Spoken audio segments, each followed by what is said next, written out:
Good morning friends. So welcome to the prelims booster session. आज का हमारा पहला टॉपिक है लैम्डा।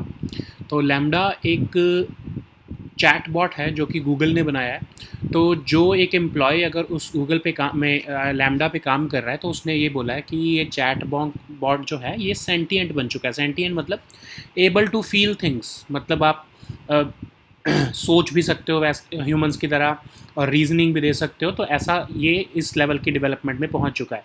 बट गूगल जो है उन्होंने बोला कि नहीं, लैम्डा जो है वो सेंटिएंट नहीं बना है, ये रिपोर्ट्स फॉल्स हैं। सो एनीवेज हमको ये देखते हैं कि ये न्यूज़ के आइटम में हमारे लिए क्या क्या इंपॉर्टेंट है।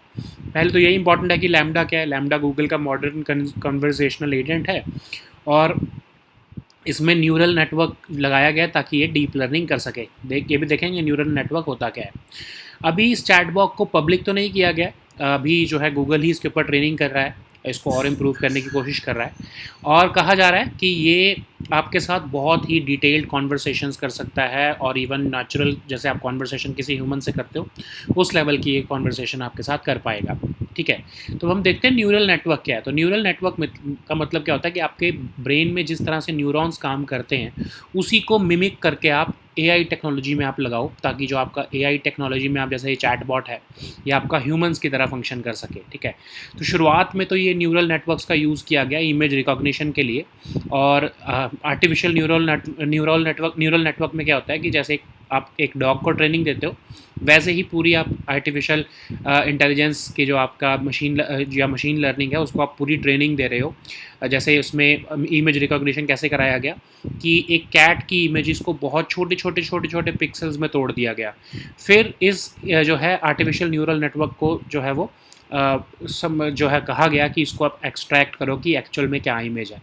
तो उसने सारी जो छोटी छोटी ये जो पिक्सल्स की इमेज थी इन सबको मर्ज करके एक लार्जर कैट की इमेज बना दी। तो उससे उसने सीखा कि हाँ कैट कैसी दिखती है और उसको इससे ट्रेनिंग दी गई। ठीक है, अब आर्टिफिशियल इंटेलिजेंस क्या है। आर्टिफिशियल इंटेलिजेंस एक एबिलिटी ऑफ अ कंप्यूटर और रोबोट है जो कि ऐसे टास्क कर सके जो कि जनरली सिर्फ ह्यूमंस कर सकते हैं। ठीक है, जिस ऐसे टास्क में जिसमें ह्यूमन इंटेलिजेंस की ज़रूरत है वो टास्क करवाना जो अगर कंप्यूटर सिस्टम से या रोबोट से, उसको हम आर्टिफिशियल इंटेलिजेंस कहते हैं। ठीक है, सो अब जो ये है, अब इसमें ऐसे सिस्टम्स डेवलप किए जाते हैं जिससे कि इंटेलेक्चुअल प्रोसेसेस के थ्रू जो है ह्यूमन के कैरेक्टरिस्टिक्स जो है वो कंप्यूटर या रोबोट में डाल दिए जाएं। ठीक है, सो अब डिफरेंस क्या है आर्टिफिशियल इंटेलिजेंस या फिर एक रेगुलर प्रोग्राम में। तो जैसे आपको पता है माइक्रोसॉफ्ट वर्ड, अब उसका एग्जांपल होगा तो वो एक रेगुलर प्रोग्राम है। उसको सिर्फ पॉसिबल सिनेरियोज बता दिए जाते हैं कि इस आपको रैम में इस फील्ड में काम करना है, तो वो सिर्फ उसी ही बाउंड्री के अंदर काम करता है। ठीक है, otherwise as compare to regular programming, artificial intelligence क्या करती है, उसको एक स्पेसिफिक टास्क के लिए एक प्रोग्राम जो है उसको ट्रेन कर दिया जाता है, लेकिन उसको कहा जाता है कि आपको एक्सप्लोर करना और वो खुद को इम्प्रूव भी करती है। तो मतलब कि अगर उसको ऐसी कोई सिचुएशन आ जाए जो उसको नहीं बताई गई है तो वो उसको भी डील करने के लिए तैयार है, क्योंकि उसको जो है ह्यूमन इंटेलिजेंस लेवल की जो है वो इंटेलेक्चुअल जो है ट्रेनिंग मिल चुकी है। ठीक है, वो अपने आप से लर्न करेगा और अपने आप से जो है रिस्पॉन्ड करता रहेगा। ठीक है, सो अब इसकी यूसेजेस कहाँ कहाँ पर है। वर्चुअल असिस्टेंट्स जो आपका गूगल चैटबॉट्स हैं, आपका सीरी है एप्पल की, ऐसे agriculture, farming, autonomous flying, retail, shopping, fashion, तो बहुत सारे ऐसे ऐसे फील्ड्स हैं जहाँ पर ये आर्टिफिशियल इंटेलिजेंस का यूज़ किया जा सकता है। तो ये इसके जो यूजेस हैं इसी के ऊपर आपको यूपीएससी क्वेश्चन पूछ सकता है। नेक्स्ट हमारा टॉपिक है न्यूक्लियर वेपन्स। तो स्टॉकहोम बेस्ड जो सिप्री है उन्होंने बोला है कि इंडिया के पास 160 न्यूक्लियर वॉरहेड्स हैं एज ऑन जनवरी 2022। जबकि आपको पता होगा कि इंडिया कभी भी ये इसके बारे में कोई पब्लिक इन्फॉर्मेशन नहीं देता है कि उसके पास कितनी न्यूक्लियर वेपन्स हैं और क्या उसका आगे न्यूक्लियर प्रोग्राम का प्लान है। तो इसके ऊपर कोई इन्फॉर्मेशन नहीं देता, बट रिलायबल रिपोर्ट्स के थ्रू जो है सिप्री ने बोला है कि इंडिया के पास 160 न्यूक्लियर वॉरहेड्स हैं। अब ये फाइंडिंग्स सिप्री ईयर बुक 2020 में जो है वो डाली गई हैं, फाइंडिंग्स शेयर की गई हैं। तो ये कुछ और की फाइंडिंग्स देखते हैं सिप्री ईयर बुक की। तो सिप्री ईयर बुक ये कह रही है कि हमको मार्जिनल डिक्रीज देखने को मिला है 2021 में नंबर ऑफ न्यूक्लियर वॉरहेड्स में, लेकिन अब आप आने वाले टाइम में जो है डिस्टर्बेंस बढ़ रही है दुनिया में, तो हो सकता है कि न्यूक्लियर वॉरहेड्स जो है वो अब आने वाले डेकेड में ग्रो करेंगे, ठीक है, मतलब बढ़ाएगी कंट्रीज़। तो जो 9 न्यूक्लियर आर्म्ड स्टेट्स हैं वो अपने न्यूक्लियर आर्सनल्स को जो है वो मॉडर्नाइज कर रही हैं, तो ऑफकोर्स उसमें इंडिया और पाकिस्तान और चाइना भी है। तो कहा गया है कि at the start of 2022 in 9 nuclear armed states के पास लगभग 12,705 न्यूक्लियर वेपन्स थे, बट आने वाले टाइम में नहीं पता कि इसको कितना एक्सपैंड कर लिया जाएगा, ठीक है। इंडिया और पाकिस्तान के केस में उन्होंने बोला कि दोनों ही अपने न्यूक्लियर आर्सनल्स को एक्सपैंड कर रहे हैं। सबसे ज़्यादा एक्सपेंशन जो देखी गई है वो चाइना में है, तो चाइना लगभग 300 न्यू मिसाइल साइलोज बना रहा है, मतलब कि missile facilities, missile launch facilities. तो बहुत सारे वो अपने न्यूक्लियर वॉरहेड जो है उनको मॉडर्नाइज कर रहा है और ज़्यादा से ज़्यादा जो है अपने मोबाइल लॉन्चर्स और सबमरीन्स में ये न्यूक्लियर वॉरहेड्स को वो इंस्टॉल कर रहा है। तो maybe it is preparing for some aggression, so इसलिए चाइना की जो है ये सब्सटेंशियल एक्सपेंशन देखने को मिली है। तो अभी सिप्री जो है हमको पता ही है कि इंडिपेंडेंट इंटरनेशनल इंस्टीट्यूट है, conflict, armaments, arms control, disarmament, इन सब चीज़ों के ऊपर रिसर्च करता है। 1966 में इसको स्वीडिश पार्लियामेंट ने बनाया था और इसको एनुअल ग्रांट जो है वो स्वीडिश गवर्नमेंट से भी मिलती है, ठीक है। सो नेक्स्ट हमारा टॉपिक है डिजिटल न्यूज़ रिपोर्ट ऑफ 2022। तो ये routers institute digital news report 2022 release की गई है और इसमें बताया गया है कि जो न्यूज़ के ऊपर जो ट्रस्ट है पब्लिक का वो डिक्लाइन हो रहा है। लगभग आधी कंट्रीज़ जहाँ पर ये पोल किया गया उन सब कंट्रीज़ में लोगों ने बोला कि उनको जो है न्यूज़ के ऊपर ज़्यादा ट्रस्ट नहीं है, ठीक है। तो ट्रेडिशनल न्यूज़ मीडिया सोर्सेज के मुताबिक के कंपैरिजन में सोशल मीडिया प्लेटफॉर्म्स का यूज़ एक्स्ट्रा इंक्रीजिंगली किया जा रहा है बाय द यूज़र्स और by the consumers to consume the news, ठीक है। तो ये हाइलाइट्स क्या हैं इस रिपोर्ट के, उसमें कहा गया है कि जो है लोग, जो यंग लोग हैं खासकर, वो न्यूज़ कंटेंट के ऊपर लेस एंड लेस ट्रस्ट कर रहे हैं, उनको न्यूज़ के अगेंस्ट एपैथी आ चुकी है। और ट्रेडिशनल न्यूज़ मीडिया का तो डिक्लाइन हमको लगभग सारी कंट्रीज़ में देखने को मिल रहा है, क्योंकि लोग अब जो है सोशल मीडिया के थ्रू जो है वो न्यूज़ कंज्यूम कर रहे हैं। न्यूज़ कंज्यूमर्स ने ये भी बोला है कि वो न्यूज़ को अवॉइड करते हैं, जिसको आप सिलेक्टिव अवॉइडेंस कह सकते हो। तो वो अपने आप जानबूझकर, मतलब विलिंगली अवॉइड कर रहे हैं न्यूज़ को देखना, क्योंकि उनको कहना है कि रेपिटेटिव न्यूज़ एजेंडा दिखाया जाता है, बार बार एक ही चीज़ के ऊपर जो है, खासकर पॉलिटिक्स या कोविड-19 के ऊपर ही न्यूज़ चलती रहती है। तो वो एक तरह से इससे तंग आ चुके हैं, ठीक है। इवन जो डिजिटल सब्सक्रिप्शंस हैं न्यूज़ कंटेंट की, वो भी स्लो डाउन हो रही हैं। स्मार्टफोन जो है उसके थ्रू ही जो है मोस्ट ऑफ द पीपल जो है वो न्यूज़ को कंज्यूम कर रहे हैं। फेसबुक जो है वो सबसे पॉपुलर सोशल मीडिया नेटवर्क है न्यूज़ कंज्यूम करने के लिए। उसके बाद जो है वो टिकटॉक आता है। तो आप ये सोच सकते हो टिकटॉक जो है चाइनीज़ गवर्नमेंट जो या टेंसेंट द्वारा कंट्रोल्ड है, और सोचो अगर उसका यूज़ वर्ल्ड वाइड किया जा रहा है तो चाइनीज़ गवर्नमेंट जो है वो कितना ज़्यादा इन्फॉर्मेशन कंट्रोल कर सकती है। अब ये रिपोर्ट इंडिया के बारे में क्या कह रही है, तो इंडिया के बारे में कहा गया है कि इंडिया में थोड़ा सा स्लाइट इंक्रीज देखने को मिला है ट्रस्ट में in case of news in general. Top social media platform जिससे न्यूज़ कंज्यूम की जा रही है वो है यूट्यूब और व्हाट्सएप। इंडिया जो है वो हैविली मोबाइल फोकस्ड मार्केट है, तो 72% जो रिस्पॉन्डेंट्स हैं वो स्मार्टफोन का के थ्रू ही जो है न्यूज़ को कंज्यूम करते हैं। 35% ही लोग हैं जो कंप्यूटर्स का यूज़ करते हैं। तो 84% जो रिस्पॉन्डेंट्स हैं उन्होंने कहा कि वो इंटरनेट का जो है वो उसी के थ्रू जो है न्यूज़ को कंज्यूम करते हैं, एज़ कम्पेयर टू 49% जो कि प्रिंट फॉर्मेट का न्यूज़ का यूज़ करते हैं। अब ये एनुअल रिपोर्ट है digital news reports, Reuters institute for the study of journalism द्वारा निकाली जाती है।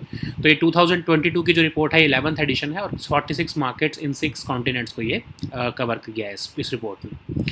नेक्स्ट हमारा टॉपिक है इंडियन रेलवे इनोवेशन पॉलिसी। तो ये Indian railway innovation policy startup for Railways को यूनियन मिनिस्टर ऑफ रेलवेज़ ने लॉन्च किया है। अब इसमें होगा क्या कि स्टार्टअप्स को अपॉर्चुनिटी दी जाएगी कि वो रेलवे से कनेक्ट कर सके। तो समझ लो अब इसमें होगा क्या कि एक तरह से रेलवे ने बोला कि हमें एक पर्टिकुलर कोई प्रॉब्लम आ रही है, तो उसके लिए हमें कोई प्रोडक्ट चाहिए या कोई एक सर्विस चाहिए, तो स्टार्टअप्स जो हैं उनको ये फ्लोट कर दी जाएगी प्रॉब्लम स्टेटमेंट ऑनलाइन ही, और उसके लिए फिर उनको कहा जाएगा कि आप प्रोटोटाइप बना के दो हमें, ठीक है।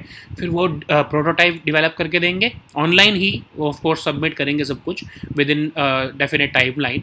और अगर रेलवेज को पसंद आया तो लगभग 1.5 करोड़ तक की जो ग्रांट है वो इनोवेटर को या उस स्टार्टअप को मिल सकती है उस पर्टिकुलर प्रोडक्ट या सर्विस के लिए। इसमें अच्छी चीज़ ये है कि जो इंटेलेक्चुअल प्रॉपर्टी राइट होगा वो इनोवेटर के पास ही रहेगा, रेलवे उसको जो है वो टेक ओवर नहीं करेगा, ठीक है। और अगर ये प्रोडक्ट या सर्विस बहुत अच्छी रही तो इसकी मास प्रोडक्शन के लिए जो है रेलवेज ने डिसाइड किया कि इसको डिसेंट्रलाइज किया जाएगा और डिविजनल लेवल पर ही इसकी प्रोडक्ट डेवलपमेंट होगी, ताकि जो है डिले को अवॉइड किया जा सके, ठीक है।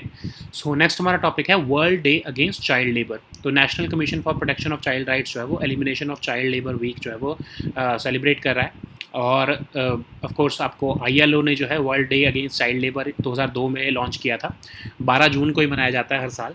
इस साल का थीम है universal social protection to end child labour.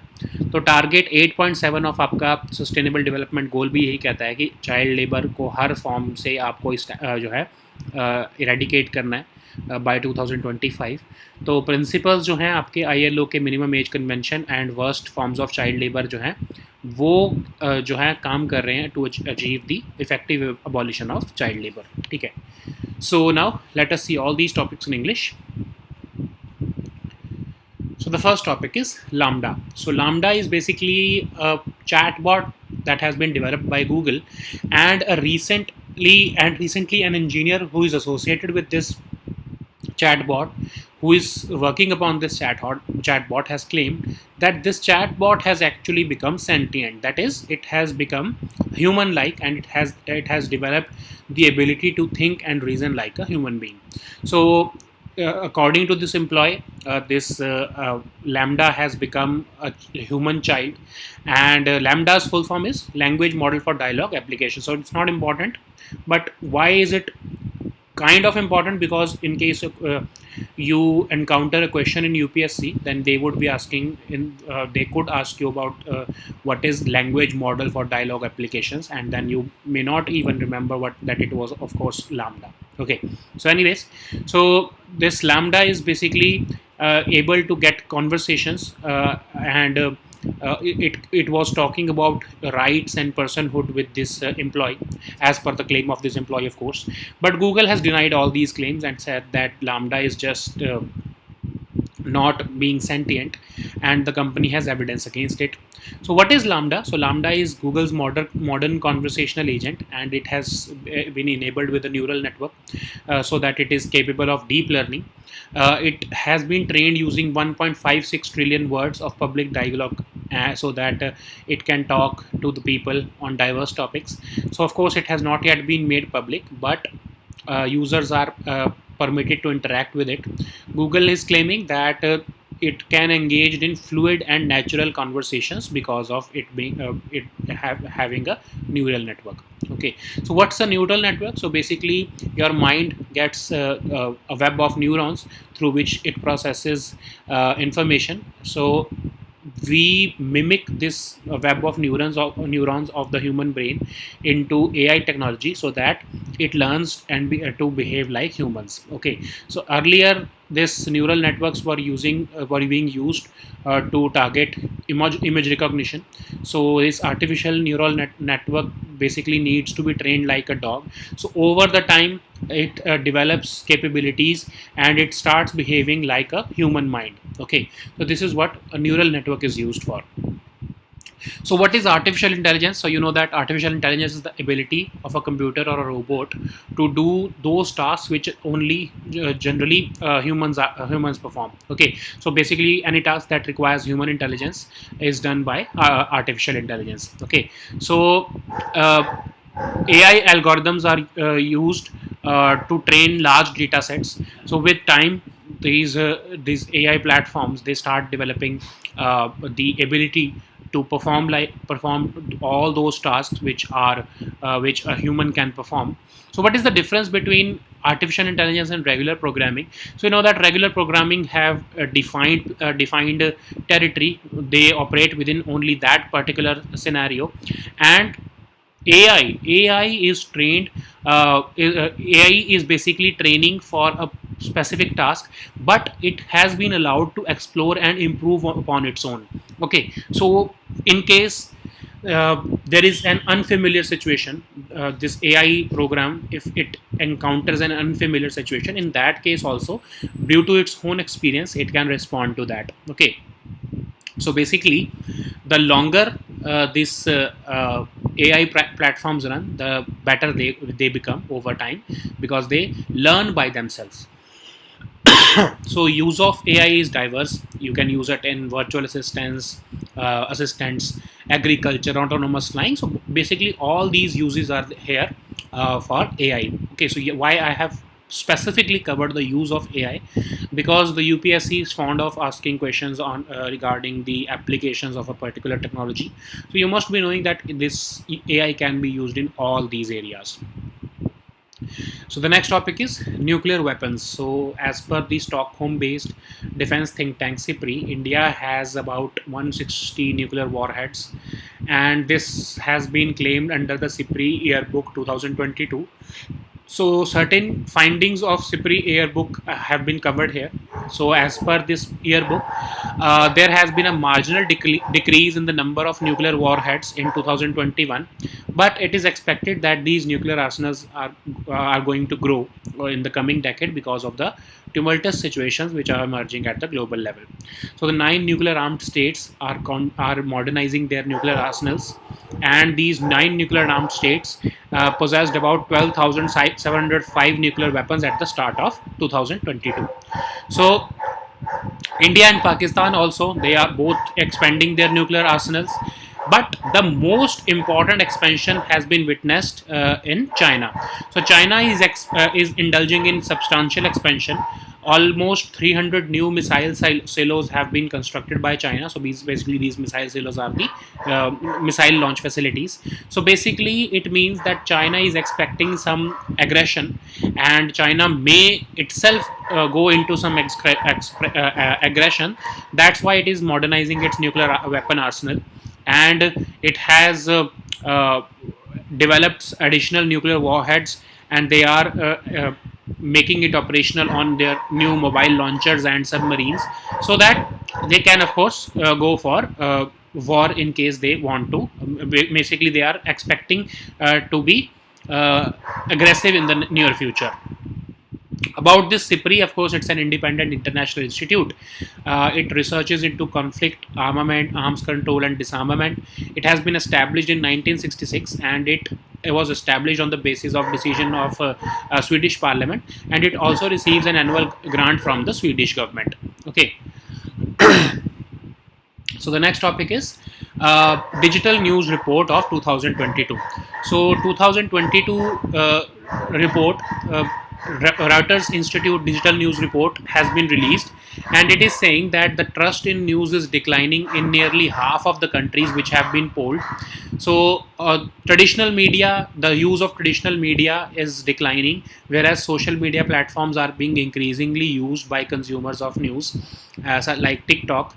So what are the highlights of this report? As per this report, the people are trusting the news content less and less. They have an apathy towards news and its value.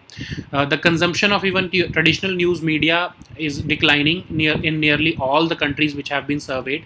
News consumers are deliberately avoiding news. So that's basically, it is called selective avoidance. Okay, because they claim that they say that there has been repetitiveness in the of the news agenda, particularly around politics and COVID-19. That's why they are consuming news less and less selectively. So even the digital news subscription content is slowing down. People are increasingly using smartphone for consuming news.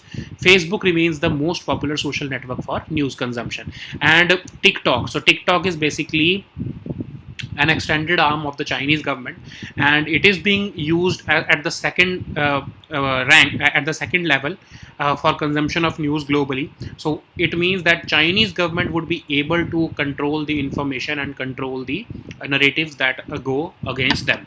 Okay, so what does the report say about India? So in India, there has been a slight increase in trust on news. 41% people generally say that they trust news. Top social media platforms in for consumption of news in India are YouTube and WhatsApp. India is heavily mobile focused market. 72% of the people or the respondents access news via smartphone, and only 35% were using computers for getting the news. 84% of respondents got their news from internet, and only 49% of respondents were using print media to get the news. Okay, so about this digital news report, it's an annual report. It is commissioned by Reuters Institute for the Study of Journalism. This 2022 report covers 46 markets in 6 continents. So the next topic is Indian Railway Innovation Policy. So the Union Minister of Railways has launched this Indian Railway Innovation Policy, startups for railways. So basically, this is providing startups with a good opportunity to connect with the railways. So what would happen is that this entire process would be online. Railway would float the problem statement that they are having issues with this particular in this particular area. So they would invite tenders, or they would invite these startups or innovators so that they can provide their product or service to as a solution for that particular problem. And the entire even prototype development by these innovators would be online within a definite time frame, so that transparency can remain active. So a grant of about 1.4 crore would be given, 1.5 crore would be given to the innovator based upon of course the product. And the good thing that I see in this policy is that the intellectual property rights would remain with the innovator. The railways would not forcibly procure it. And Railways has even planned that they would decentralize production, so at the divisional level, so that delays can be avoided in case otherwise, if there is centralized production, then of course there would be delays. Okay, so the next topic is World Day Against Child Labor. So National Commission for Protection of Child Rights is celebrating Elimination of Child Labor Week. So ILO launched this World Day Against Child Labor in 2002. Each year it is celebrated on 12th of June. This year the theme is Universal Social Protection to End Child Labor. Even the target number 8.7 of the Sustainable Development Goals calls for ending child labor in all its forms by 2025. ILO's Minimum Age Convention and Worst Forms of Child Labor Convention works towards achieving the effective abolition of child labor. Okay, so these were our topics for today. We'll meet next time with new topics. Until then, goodbye and take care.